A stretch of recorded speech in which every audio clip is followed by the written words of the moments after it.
आज का हमारा टॉपिक है उपभोग पदार्थों तथा पूंजी पदार्थों में अंतर, difference between consumptions goods and capital goods. उपभोग पदार्थ किसे कहते हैं? जिन्हें हम प्रत्यक्ष रूप से अपनी ज़रूरत के लिए इस्तेमाल करते हैं और संतुष्ट होते हैं। पहले इसका मतलब समझ लीजिए कि उपभोग पदार्थ किसे कहते हैं। फिर से एक बार समझिए, उपभोग पदार्थ उन वस्तुओं को कहते हैं जिसे उपभोक्ता डायरेक्टली यूज करता है, प्रत्यक्ष इस्तेमाल करता है और अपनी आवश्यकताओं को संतुष्ट करता है। जैसे आपको प्यास लगी है तो आप पानी पीते हैं तो आपकी प्यास बुझती है, भूख लगती है खाना खाते हैं, गर्मी लगती है तो पंखा चलाते हैं तो हमको राहत मिलती है। इसको हम कहेंगे उपभोग पदार्थ। पानी पीना, खाना खाना, इसको डायरेक्टली यूज करते हैं हम, ठीक है। पूंजी पदार्थ या कैपिटल गुड्स, कैपिटल गुड्स जो पूंजी पदार्थ है, जैसे कि बड़ी बड़ी मशीनें हैं, ये पूंजी पदार्थ हैं और इसको हम डायरेक्टली यूज नहीं करते। मशीनों को हम खाते नहीं है ना, तो अंतर तो साफ दिख रहा है कि उपभोग पदार्थ जिन्हें उपभोक्ता प्रत्यक्ष रूप से उपभोग करता है और पूंजी पदार्थ हम उसे डायरेक्ट तो यूज नहीं करते, लेकिन इनडायरेक्टली क्या उससे हमको लाभ मिलता है? यस। जैसे मान लीजिए कपड़ा उत्पादन करने की मशीन है, तो उस मशीन से कपड़ा बनाया जाता है, तो बने हुए कपड़े को हम उपयोग करते हैं ना। तो कपड़ा किससे बना? मशीन से। वो मशीन क्या है? पूंजी। तो पूंजी पदार्थ को हम डायरेक्टली यूज नहीं करते, परंतु उससे बनी हुई चीज़ों को तो यूज करते हैं। अतः हम कह सकते हैं कि इनडायरेक्टली पूंजी पदार्थों का हम इस्तेमाल करते हैं, अप्रत्यक्ष रूप से, ठीक है। अब इसमें आपको मैं 4 अंतर बताऊंगा, इसको अच्छे से समझ लीजिएगा। अंतर का आधार याद कर लेंगे तो अंतर को आप आराम से कर लेंगे। पहला आधार है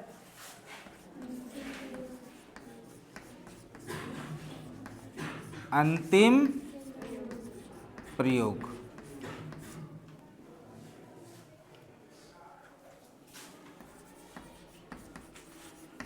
उपभोग पदार्थ और पूंजी पदार्थ।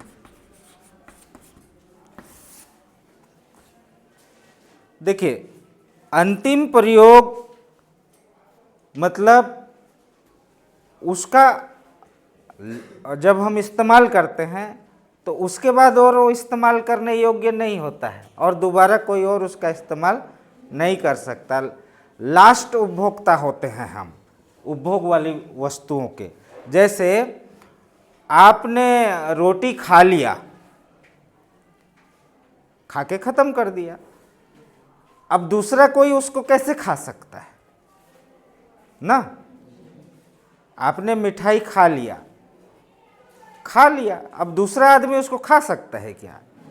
आप जो उस चीज का उपभोग करते हैं उसके बाद और वो उपभोग योग्य नहीं रहता है, बचता नहीं है वो।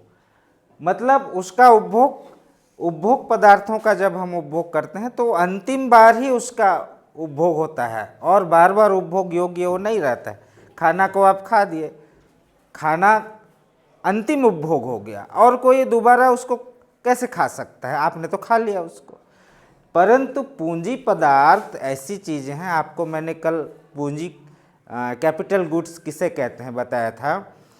ये सालों तक इसका इस्तेमाल होता है, वर्षों तक, 20 साल 30 साल तक इसका इस्तेमाल होता है, बताया था ना। आज उसमें अगर कपड़ा बनाने की मशीन है जो कि पूंजी है, मशीन माने पूंजी, आज उसमें कपड़ा बनाया गया, आपने उन कपड़ों का इस्तेमाल किया, कल कपड़ा बनेगा कि नहीं उस मशीन में? बनेगा। कल जो कपड़ा बनाया जाएगा उसको कोई और इस्तेमाल करेगा, परसों भी बनाया जाएगा, लरसों भी बनाया जाएगा, सालों साल उसमें कपड़ा उत्पादित होगा। क्या एक बार उस मशीन से उत्पादन करने के बाद दोबारा उत्पादन नहीं होगा? होगा, सालों तक होगा। तो पूंजी पदार्थ का एक बार उपयोग करने के बाद वो पूंजी पदार्थ नष्ट नहीं होता है, बार बार उसका उपयोग हम कर सकते हैं। लेकिन उपभोग पदार्थ जो है, एक बार हमने उपभोग कर लिया तो खत्म, दोबारा उसका उपभोग नहीं कर सकते। तो ये अंतिम प्रयोग के आधार पे अंतर है। दूसरा अंतर है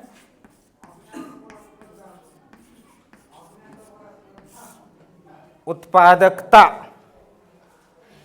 उपभोग पदार्थों का हम उपभोग करते हैं, उपयोग करते हैं, इस्तेमाल करते हैं, तो इसमें उत्पादकता में या उत्पादन की शक्ति में किसी प्रकार की वृद्धि नहीं होती है, क्योंकि हम तो उसको खा के खत्म कर देते हैं या उपयोग करके नष्ट कर देते हैं। अर्थव्यवस्था में उत्पादन में वृद्धि नहीं होती है उपभोग पदार्थों से। आप खाना खाते हैं, पानी पीते हैं, कपड़े पहनते हैं, चप्पल जूते पहनते हैं, मोबाइल इस्तेमाल करते हैं, ये उपभोग पदार्थ हैं, और इनके उपभोग करने से अर्थव्यवस्था के उत्पादन में वृद्धि नहीं होती है। उपभोग पदार्थों का कितना भी आप उपभोग कीजिए, इकोनॉमी में कोई ग्रोथ नहीं होता है। परंतु पूंजी पदार्थ जितना ज़्यादा होगा, उत्पादन में वृद्धि उतना ज़्यादा होगी। इससे उत्पादन में वृद्धि नहीं होती है। उपभोग पदार्थ, खाने पीने की चीज़ें, कब पहनने की चीज़ें, जितना भी आप बढ़ा लो, उत्पादन वो तो उसको तो हम इस्तेमाल कर लेते हैं ना। लेकिन पूंजी पदार्थ अगर हमारे देश में ज़्यादा है तो उससे तो उत्पादन बढ़ेगी ना, पूंजी पदार्थों से। तो इससे उत्पादन में वृद्धि होती है पूंजी पदार्थों से, परंतु उपभोग पदार्थों से उत्पादन में वृद्धि नहीं होती है।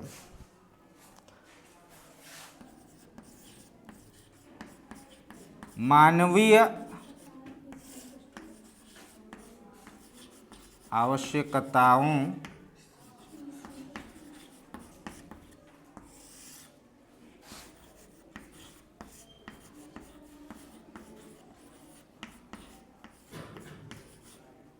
की संतुष्टि।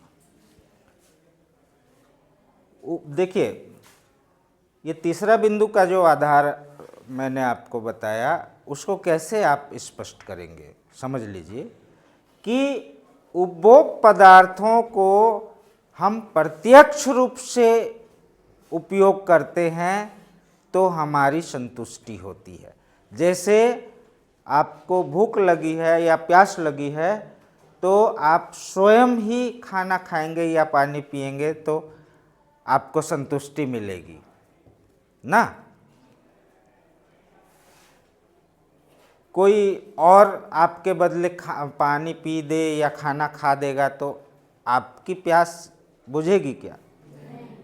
चलो यार, तुम्हारे बदले मैं खाना खा लेता हूँ, कोई बोल दे आपका दोस्त, तुम कितना जाओगे, मैं खा देता हूँ, तो बनेगा ऐसा कहने से?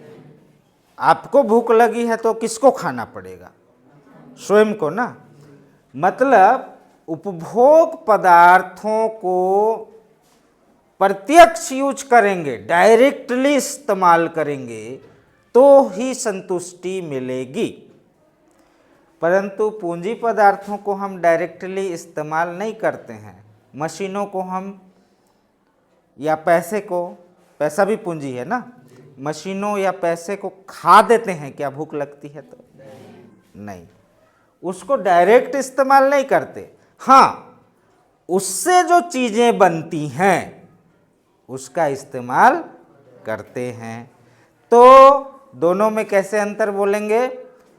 उपभोग पदार्थों को प्रत्यक्ष रूप से इस्तेमाल करने से संतुष्टि मिलती है, परंतु पूंजी पदार्थों को अप्रत्यक्ष रूप से इस्तेमाल करके संतुष्टि मिलती है। डायरेक्ट मशीनों को तो नहीं खाते हम, लेकिन उससे उत्पादित होगा कपड़ा, जूता या डबल रोटी ब्रेड, तो उसको खाएंगे हम, मशीन को तो नहीं खाएंगे ना।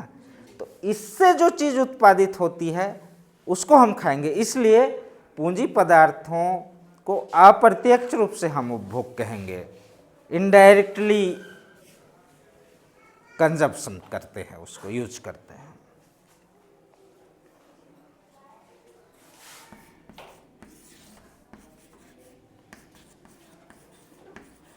अंतिम तथा मध्यवर्ती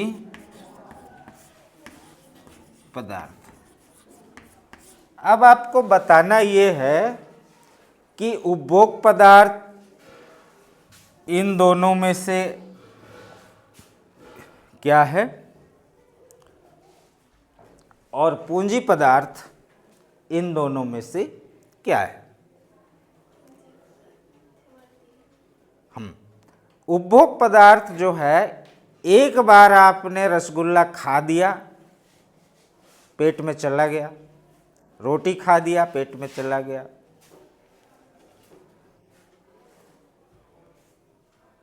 पानी पी दिया आपने एक गिलास, वो पेट में चला गया।